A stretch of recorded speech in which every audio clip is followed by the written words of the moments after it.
Kembali lagi di Cerita Cinta Channel. Jangan lupa like, comment, and subscribe ya. Terima kasih. Udah, tanya Biru menghampiri Inggit yang masih sibuk mengeringkan rambutnya yang basah. Sini aku bantuin biar cepet. Sambung pria itu bergerak lembut di kepala istrinya. Inggit terbengong sesaat. Ia benar-benar merasa Biru mulai memperhatikan dirinya.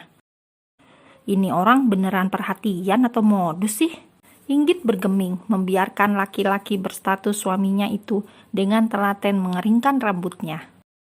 Jangan liatin aku terus, Git. Nanti kamu naksir beneran. Repot loh kalau udah cinta. Gak bakalan bisa lepas. Seloroh Biru menangkap pantulan dirinya lewat pantulan kaca di depannya.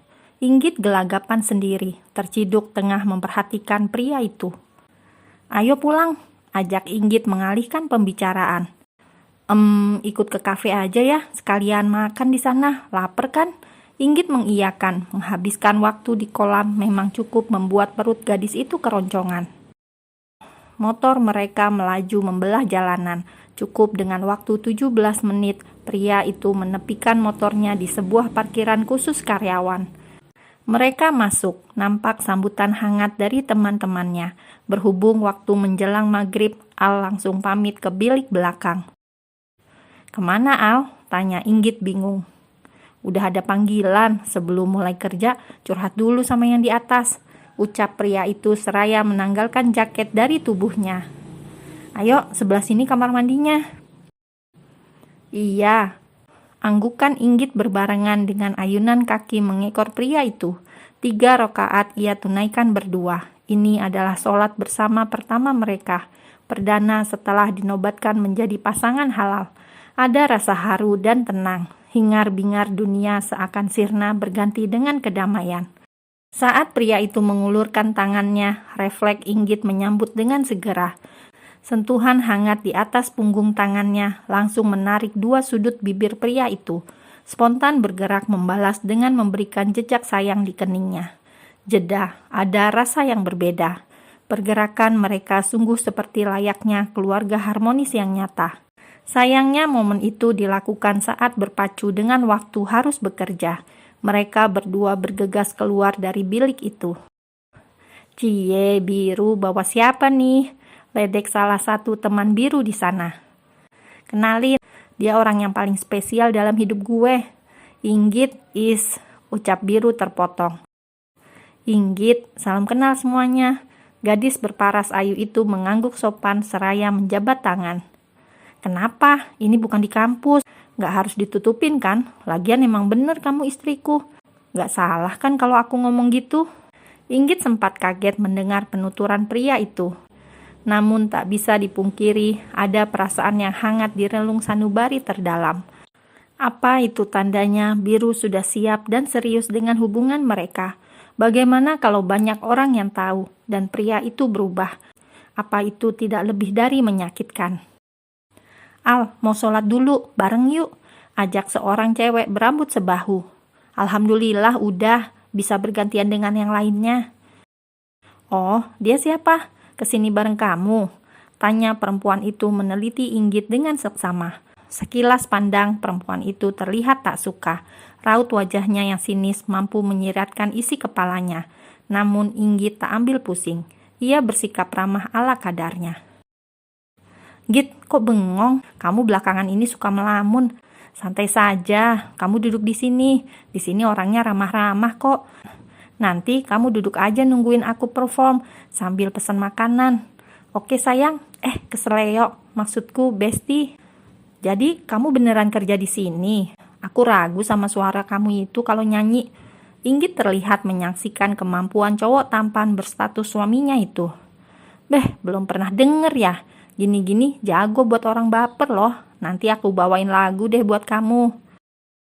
Terserah. Sedikit kesal, Inggit kembali ke mode merengut. Jutek kamu tuh, bikin aku gak kuat. Gak kuat nahan pingin cubit kamu. Biru menarik pipi kiri dan kanan Inggit dengan gemas. Sampai-sampai Inggit mengaduh dan kesal. Biru malah terkekeh pelan. Makanya jangan jutek-jutek. Nanti kalau aku hilaf, bisa aku tarik kamu. Terus aku cium tuh bibir kamu yang hobinya ngomel-ngomel mulu. Inggit mendelik, namun Biru malah tersenyum simpul seraya mengacak rambutnya pelan, berjalan menjauh dan bersiap unjuk kebolehan di atas panggung yang telah tersedia. Tangan lincahnya mulai memetik senar, yang beresonasi dengan ruang kayu berleher panjang. Nada akustik yang mengalun mulai mempengaruhi atensi muda-mudi yang hadir di sana. Ia tersenyum lembut, menampilkan aura kuat pemikat yang mampu menyeret banyak pasang mata.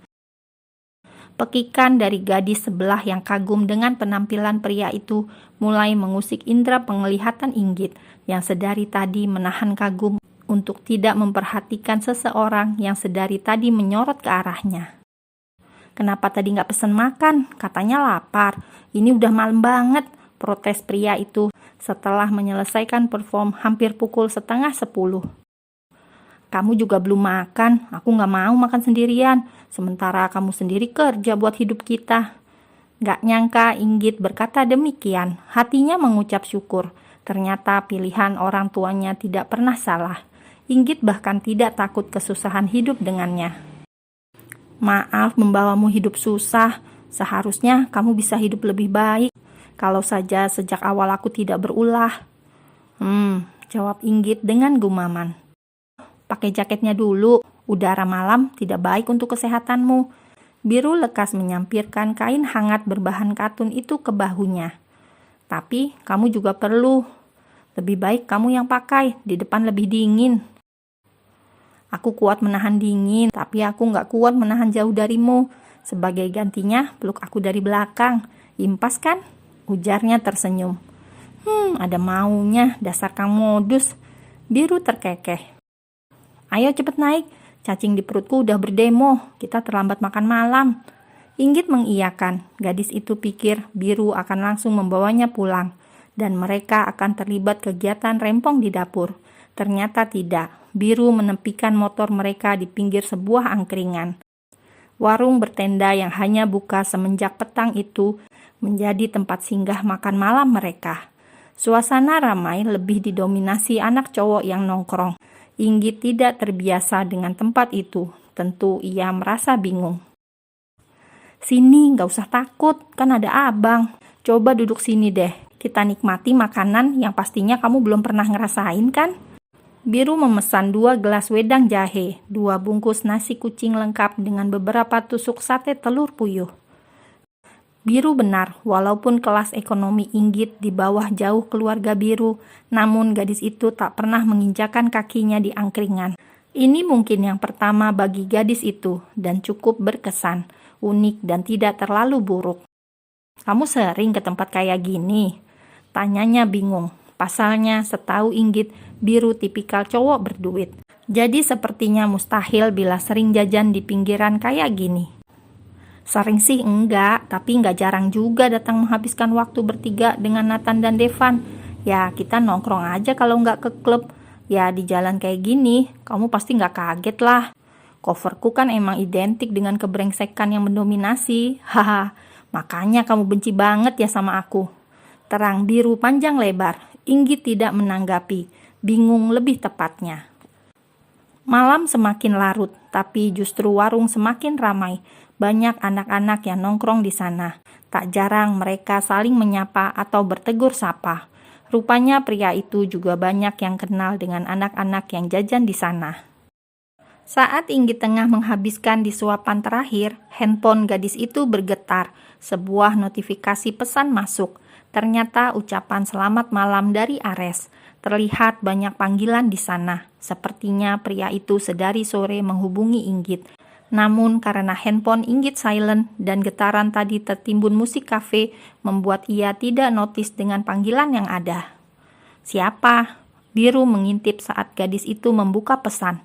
Air mukanya tiba-tiba keruh dan terdiam. "Udah selarut ini masih juga gangguin istri orang. Dasar pria kurang kerjaan." Dumel Biru menggerutu. Inggit diam-diam tersenyum simpul dalam hatinya. Inggit melirik sekilas, merutuki ibu jarinya yang hampir mengetik balasan. Karena merasa tak enak, gadis itu pun membiarkan saja pesan tersebut tanpa balasan. Membiarkan ponsel tersebut begitu saja di atas meja. "Kenapa nggak dibales?" "Nggak enak sama aku." Tanya biru masam. Ya udah, sini aku balas. Inggit menyambar ponselnya yang baru beberapa detik ia taruh di meja. Jangan, gak boleh dibales, cegah biru berseru. Inggit tersenyum tipis mendengar larangan itu. Kenapa senyum-senyum? Seneng banget ya kalau aku sengsara. Banget, jawab Inggit terkekeh. Jahat sih emang. Sampai kapan kamu mau menutup hatimu untukku? Sampai kamu bisa membuka gembok hatiku? Ya, aku pasti berusaha membuka dengan kunci keberuntunganku. Tunggu saja, aku akan membuktikan kalau aku layak untuk kamu pertahankan. Pede banget aku tuh emang. Biru terkekeh pelan. Cinta tak mengenal ruang dan waktu. Semua akan bertemu pada satu titik kesepakatan yang membuat hati begitu yakin dan siap menerima dengan sepakat kata dan harapan. Walaupun pria itu tidak bisa menjamin kapan itu terjadi, tapi setidaknya ia berusaha untuk memperbaiki. Selebihnya, biarlah takdir yang menentukan mereka.